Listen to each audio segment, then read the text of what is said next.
So bali nandito na tayo, no. Ito yung sinasabi kong medyo malawak. Top speed natin dito ngayon nasa 60 na tayo. Tumatakbo tayo ng 60 dito. Then 70.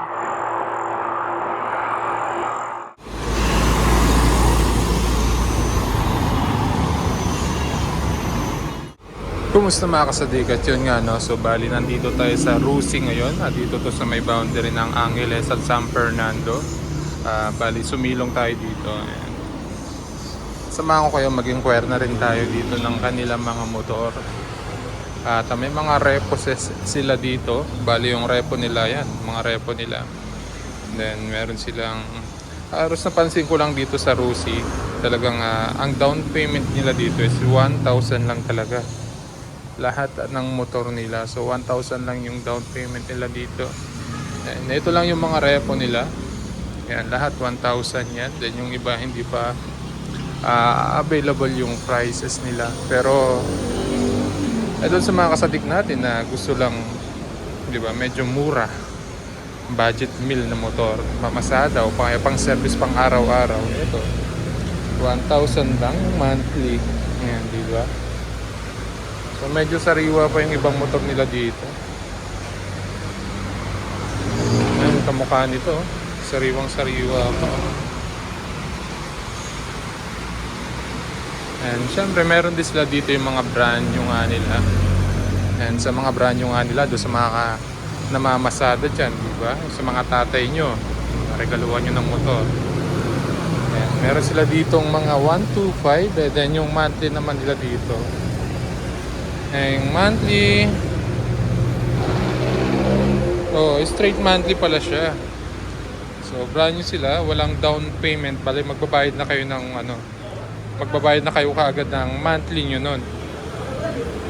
First monthly nyo siya. Wala siyang down payment, then magbabayad na kayo ng first kaagad nun para sa monthly nyo. 1 year niya 4,700, then sa 2 years niya 2,700, 3 years naman 2,100 lang, di ba?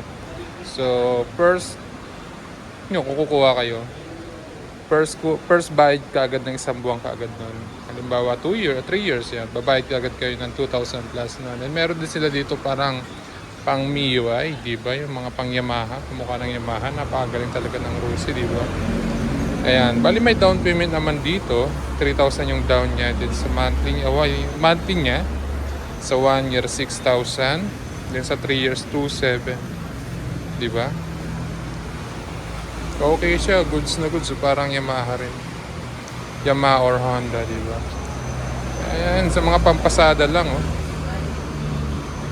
Kung mamamasada lang kayo, pwede na rin tong Rusi. Napakababa lang ng down payment nila. Pero syempre, kung kaya nyo naman kumuha ng mga medyo talagang motor, di ba? Ito, kamukha nito. Yung Euro nila, Euro 2, Rusi. 110 siguro to. Ganon din. Wala siyang down payment dito. Then ang cash total niya is 41,500. Walang down payment siya. Babayad kayo kaagad ng first month nyo. Kamukha nito 3 years. 1,855. Then meron siyang rebate na 300 lang, diba? Pag updated yung bayad nyo. So yun, doon sa mga kasadig natin na medyo naghahanap ng mga murang motor na pang araw-araw at pang service lang at pamasada para doon sa mga natin. Pwede na rin ang Rusi, diba? So, bali dito lang ito mga kasadik sa harap nitong yan, dito malapit lang to sa may SM Calabastagan, boundary siya ng San Fernando at Angeles.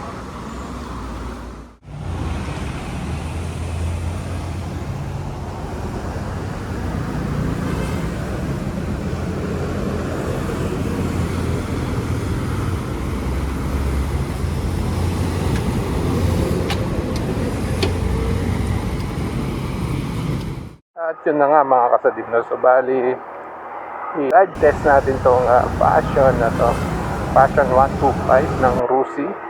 So bali second hand siya, nakuha natin ng repo. Then ang down niya, wala pala siyang down, walang down payment to. Then down ka na kaagad, monthly na kaagad yung babayaran mo dito pag kinuha mo to. So, drive test natin to, second hand ng Rusi 125. Ngayon ay 40 yung takbo natin. Tignan natin kung hanggang saan at kung gaano kabilis ang kayang takbuhin ng Rusi 125 na to. And try natin overtake.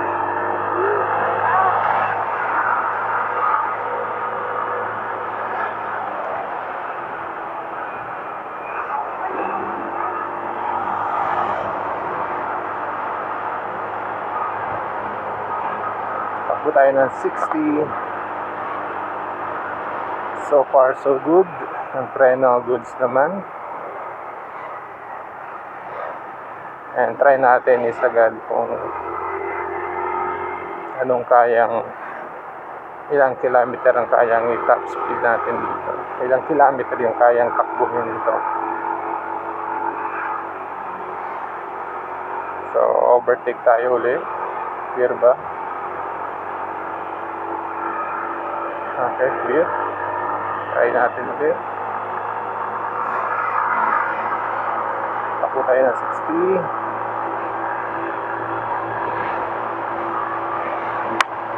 70.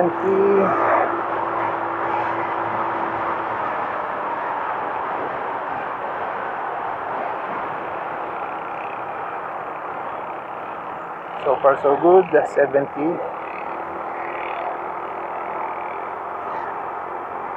Then dito sa part na to, dito sa may meron dito malawak na daanan, and open na open tayo mag top speed doon natin babatakin to passion na to ng Rusi.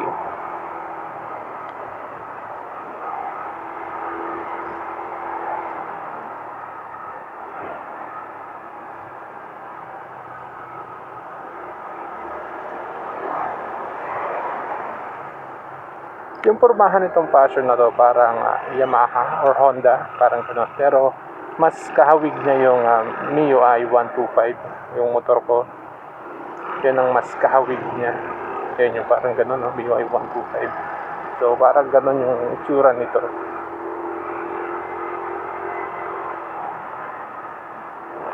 Bali, hindi akong gagamit ito. Si kapatid ko. Yung dalawang kapatid ang gagamit nito kasi nga magtatrabaho na sila.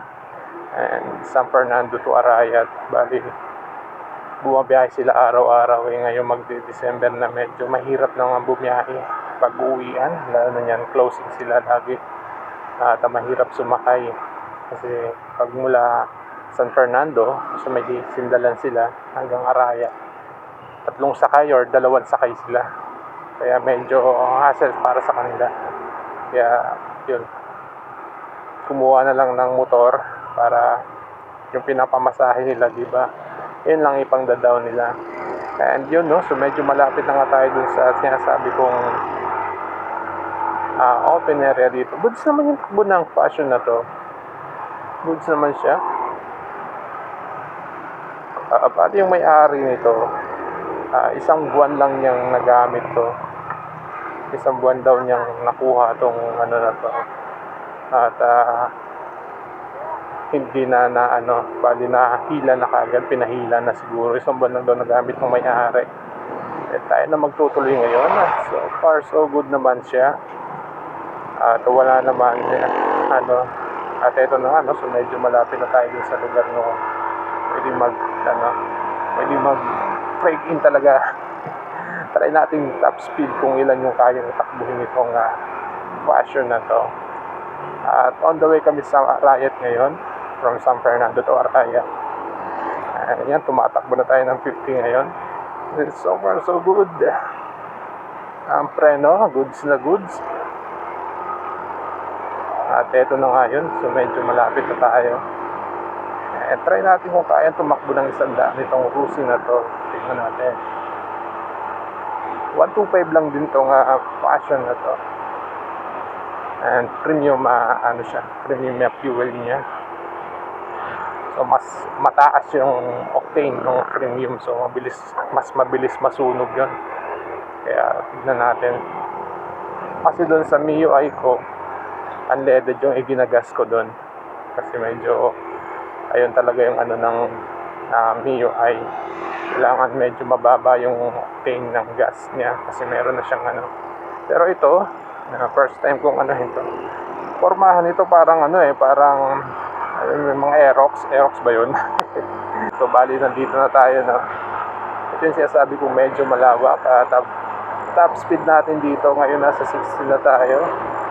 Tumatakbo tayo ng 60 dito. Then 70. And 80. Tumatakbo tayo ng 80. 80. Ito ba ang sumagad nito?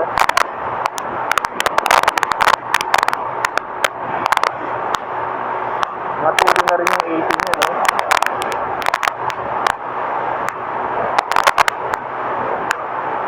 Matuloy na yung 80 pero parang hanggang 90 lang ang kaya ngayon. Wala na akong maipiga. Dito yung piga niya. 80 lang. 80 or 90 lang siya. Sagad na siya. Wala na akong mapiga dito. Kailangan siguro magpalit ng panggilid dito. Sagad na. 90 lang.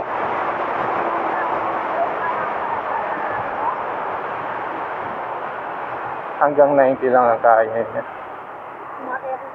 At may sakay pa ako. Sakay ko si Mrs. nito partido may angkas pa ako nito. Nasa likod ko si Mrs. And 90 lang yung kayang takbuhin niya. And papalit na tayo dito. Okay na yan. Na-break in na natin. So sa fashion, siguro kailangan na mag-upgrade dito ng mga panggilid, ganyan. And so far so good naman. Kung pang service lang, hindi ka naman mangangarera. Pwede na tong fashion na to. At yun lang mga kasadik. So ingat po tayong lahat and bye-bye.